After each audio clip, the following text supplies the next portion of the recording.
Hello everyone, आज हम लोग जाने वाले थे हमारी फैमिली फंक्शन में, जो कि था एक सगाई का फंक्शन। मेरी दादी बुआ सास के यहाँ हम लोग जाने वाले थे, मतलब उनकी पोतियों की सगाई थी। तो हम लोग गए थे वहाँ, तो उसके लिए हम लोग हो गए थे रेडी और बस घर से निकलने ही वाले थे। युविन भी स्कूल से आ गया था। हम लोग युविन के आने के बाद स्कूल से फिर निकले थे, तो हम थोड़ा सा लेट हो गए थे फंक्शन अटेंड करने में, लेकिन हाँ फिर भी हमने काफ़ी फंक्शन है जो अटेंड किए वहाँ के। तो उसके लिए हम लोग निकल गए थे घर से। तो बस पूजन गाड़ी में बैठ गए और साथ ही मैं और परिधि और हम लोग जो घर से जा रहे थे सभी हम लोग गाड़ी में बैठ के और हो गए थे रवाना। यहाँ है जो परिधि अच्छे से एंजॉय करेगी, खूब मस्ती मजाक करते करते है जो परिधि पहुँच गई थी वहाँ जहाँ सगाई का फंक्शन था वहाँ। तो बस जैसे ही गाड़ी में गाने स्टार्ट हुए, परिधि को तो आने लग गया था डांस, क्योंकि परिधि को ना डांस करने का बहुत शौक है। आपने इसके आगे भी वीडियोस में देखा होगा कि परिधि किस तरह से जो डांस करती है, पूरा जो अपना टाइम है पूरा अच्छे से एंजॉय करती है। मतलब जो भी रास्ते का सफ़र होता है ना, परिधि डांस करते करते बढ़िया से तय कर लेती है और सभी का मनोरंजन है जो गाड़ी में करती हुई जाती है। बस इसी तरह से है, हम लोग कुछ ही देर में है जो बस उनके यहाँ पहुँचने वाले थे। तो परिधि कर रही थी डांस, क्योंकि आज था सगाई का फंक्शन ही, वहाँ जाके सगाई में डांस करने का मौका मिले या ना मिले, हम लोग तो गाड़ी में ही है जो डांस कर लेते। तो बस परिधि कर रही थी अपना डांस। उसके बाद बस हम थोड़ी ही देर में पहुंच गए थे जहां सगाई का फंक्शन था। वहां उनके घर हम लोग गए थे, घर पे ही था सगाई का फंक्शन। और ये हमारे यहाँ का जो नया ब्रिज है वो बना हुआ है, मैं आपको दिखाती हूँ। इस तरह से कुछ बना हुआ है, बहुत ही बढ़िया है। हमारे घर से काफ़ी शॉर्ट सारे रास्ते हैं जो इस रास्ते से जाते हैं। तो बस हम लोग पहुँच गए थे वहाँ। उनके वहाँ जाने से पहले हमने जो ब्रिज को है जो पार किया, उसके बाद आप देख सकते हैं मैंने और परिधि ने जो है गाड़ी में फ़ोटो क्लिक की थी। बस हम वहाँ पहुँचे, जैसे ही ये जो हम पहुँचे ना, हमें पता चला कि भाई सगाई का जो फंक्शन था वो तो कंप्लीट ही हो गया और सारी लेडीज़ ना वहाँ से आने लग गई थी। तो बस हम लोग वहाँ उनके घर पहुँच गए थे। घर पहुँचने के बाद है जो सगाई में जो दस्तूरी में वो लोग देने वाले थे या उनको यहाँ से जो भी देने वाले थे, बस वो कपड़े वगैरह दिखाने के लिए हम लोगों को साइड में जहाँ रखे हुए थे, हम लोगों ने वहाँ से वो कपड़े देखे। और उसके बाद ना जो दीदी के वहाँ से आया था ससुराल से जो ड्रेसेस वगैरह और जो भी नेक वगैरह जो उनके वहाँ से आया था वो सब है ये। उसमें गुड़ की भेली वगैरह जो भी होता है वो सब वहाँ से शगुन में उनको दिया गया था। यहाँ है जो बस हम सारी लेडीज़ एक ही रूम में थे, क्योंकि वहाँ देख रहे थे भाई क्या क्या आया है क्या नहीं आया है। फिर ये हमारे जो चाची जी हैं, मतलब जो दीदी हैं जिनकी इंगेजमेंट थी, उनकी मम्मी हैं, वो प्रसाद वगैरह जो भगवान को लगा भोग चढ़ाना था वो लेके आ गए थे। 4 से 5 कटोरी में ये भगवान के लिए भोग लगा के लेके आए थे। और जो खाटू श्याम जी को और जो भी घर के देवी देवता होते हैं उनको प्रसाद लगाया गया। उसके बाद परिधि अपनी फ्रेंड से मिली, क्योंकि ये जिन दीदी की शादी में हम पहले गए थे ना, उन्हीं की बेटी थी ये। हम लोगों को दीदी भी अब मिले थे और साथ में ये गुड़िया भी है जो इतनी बड़ी हो चुकी थी उनकी।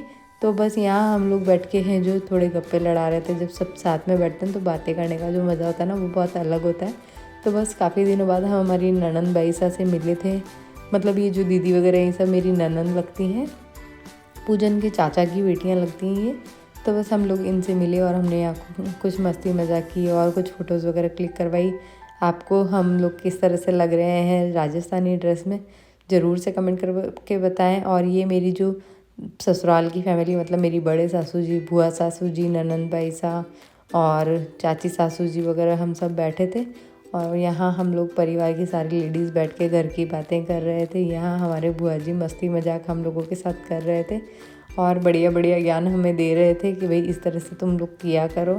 और बस इस तरह से बोल रहे थे हाँ मेरी फ़ोटो बढ़िया आनी चाहिए। उसके बाद हम लोग पहुँच गए थे खाना खाने। खाने में था बहुत ही सिंपल और बहुत ही टेस्टी खाना, जो कि था लापसी, जो कि मारवाड़ियों की शान है। और घी में बनी लापसी का स्वाद ही बहुत बढ़िया होता है। तो इसके साथ बनी थी रोटी और मिर्ची का कूटा, आलू गोभी की सब्ज़ी और दाल। बहुत ही टेस्टी खाना था, घर की लेडीज़ ने खाना बनाया था, बहुत ही बढ़िया खाना बनाया था। उसके बाद जिन दीदी की सगाई हुई थी हम लोग उनसे मिले और उसके बाद हम लोगों ने यहाँ फ़ोटो क्लिक की। ये छोटे वाले दीदी भी काफ़ी काम में बिजी थे, उसके बाद आ गए। फिर हम लोग किसी के घर गए थे जो हमारे रिलेटिव भी लगते हैं और उस घर से थोड़ा ही पास में था। तो हम इन भाभी जी के यहाँ गए, वैसे ही कज़िन भी लगती मेरी सिस्टर की। तो बस हम लोग वहाँ गए, उनसे बैठ के हमने थोड़ी बातें की। उसके बाद जब हम वापस आए फंक्शन के वहाँ, तो देखिए कि जो फंक्शन था वो पूरी तरह से कंप्लीट हो गया था। और जो विदाई देने की, मतलब जो बीआई जी साहब वगैरह आए थे उन सभी को सीख देने की बारी आ गई थी। तो बस यहाँ है जो सीखों में कपड़े वगैरह जो भी देना होता है, जो भी शगुन है जो वापस जाएगा उनके लड़कों वालों के यहाँ, तो बस वही देने की तैयारी हो रही थी। और यहाँ पूजन और परिधि कर रहे थे मस्ती एक साइड में बैठ के, क्योंकि परिधि ना सभी बच्चों के साथ है ना, मतलब कई बच्चे बहुत बदमाश होते हैं और परिधि काफ़ी सीधी है, तो बस इस तरह से है जो परिधि और अपने पापा, उसके पापा एंजॉय कर रहे थे। यहाँ ये बच्ची छोटी सी है जो मुझे खिला रही थी चॉकलेट। फिर आई परिधि की बारी, क्योंकि फिर परिधि को भी तो इसे चॉकलेट खिलानी थी, लेकिन जब तक इसने डिब्बी खाली कर दी थी और उसके बाद परिधि को दी कि भाई बहन ले ली ये। लेकिन इन दोनों बच्चों में 1 महीने का ही अंतर है। परिधि का 3 मई को हुआ हुआ बर्थ और इसका जून में हुआ हुआ है। तो बस मई जून के बर्थ में भी परिधि इतनी सीधी और ये बच्ची काफ़ी चंचल, बहुत ही अच्छी बच्ची थी। यहाँ परिधि और ये बच्चे दोनों खेल रहे थे। उसके बाद बस हम लोग हैं जो कुछ ही देर में यहाँ से निकलने वाले थे। फंक्शन है जो ऑलमोस्ट कंप्लीट हो चुका था, क्योंकि विदाई का जो समय था बस वो आ गया था। बस BIG साहब वगैरह को सीख देने के बाद वो हो गए थे रवाना, और साथ ही हम लोग भी हमारे घर के लिए रवाना हो गए थे। आपको ये मिनी ब्लॉग कैसा लगा? आपको ये जो मारवाड़ी सगाई का फंक्शन है कैसा लगा? कमेंट करके ज़रूर बताएं। हम लोग घर से जब निकल रहे थे तो रास्ते के लिए ले रहे थे कुछ सुपारी वगैरह, तो यहाँ दोनों बच्चे कर रहे हैं एंजॉय। और ये हमारे ड्राइवर साहब भी हैं जो उठ गए थे नींद लेके। अगर आप मेरे चैनल पे नए हैं, आपको ये मिनी ब्लॉग अच्छा लगा हो तो प्लीज़ चैनल को लाइक, कमेंट, सब्सक्राइब करना बिल्कुल ना भूलें। नई नई वीडियो मेरे चैनल पे देखते रहें। लाइव कुकिंग के लिए, लाइव वीडियोस के लिए मेरे चैनल पे ज़रूर ज्वाइन करें। मिलते हैं नेक्स्ट वीडियो में। Thank you for watching. Comment करके ज़रूर बताएं ये ब्लॉग कैसा बना है।